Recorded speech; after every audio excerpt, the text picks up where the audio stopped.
السلام علیکم، کیسی ہو آپ سب؟ امید کرتا ہوں کہ آپ سب خیر و عافیت سے ہوں گے۔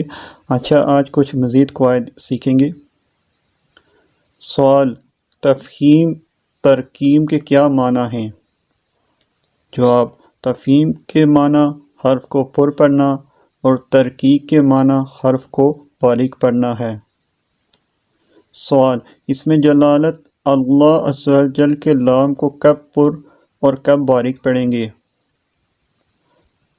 اس کا جواب ہے، اس میں جلالت اللہ عز و جل کے لام سے پہلے حرف پر زبر یا پیش ہو تو اس میں جلالت اللہ عز و جل کے لام کو پر پڑھیں گے، اور اس میں جلالت اللہ عز و جل کے لام سے پہلے حرف کے نیچے زیر ہو تو اس میں جلالت اللہ عز و جل کے لام کو باریک پڑھیں گے۔